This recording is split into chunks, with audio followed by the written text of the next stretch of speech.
Et donc aussi, je vais présenter une de mes grandes idées, c'est-à-dire la roue de la fortune, c'est-à-dire comment changer la société réellement. Et donc je propose qu'on annule les héritages et que finalement on met tout ça en loterie. Donc quand les gens meurent, et il y en a des centaines qui meurent par jour, leur héritage ne va plus aux enfants, tant pis, donc à se débrouiller comme les autres, et ça va donc dans une espèce de loterie, et quand ton numéro national, puisqu'on a tous un numéro national, sort, vous héritez de cette personne. Donc il y a une espèce de... une lotoville, donc homo ludens, donc l'homme qui joue, alors on aura des cadeaux.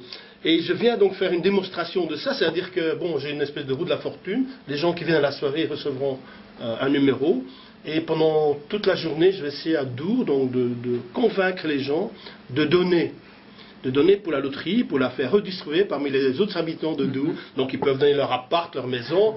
Bon, j'y crois pas trop parce que il faudra encore quelques années avant que les gens soient convaincus. Mais donc, bon, des objets dont ils ne servent plus, etc. Enfin, n'importe quoi. Et donc ça, le soir, ce sera redistribué. Bon, on est quand même dans cette espèce de dépression. Ça irait de pire en pire dans la société si on accepte. Par exemple, aussi revenir à ces trous de la fortune, ça rendra les gens optimistes parce que, bon, rien ne va, on sait qu'on sera toujours pauvre, ou on devra faire un boulot de merde pour 1000 euros, si tout va bien, et rien ne changera, alors que tout d'un coup on peut hériter d'une villa à Knokke-le-Zout. Non mais t'imagines? Donc c'est qu'on redistribue les billes, on rejette les dés, et pour moi c'est comme ça que le monde a démarré, parce que c'est quand même un Big Bang, donc une loterie qui a fait que notre Terre existe.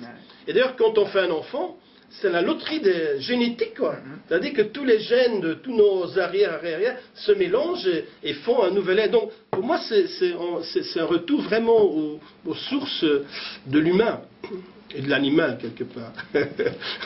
Pauvre de nous. Donc voilà, c'est un coup d'optimisme.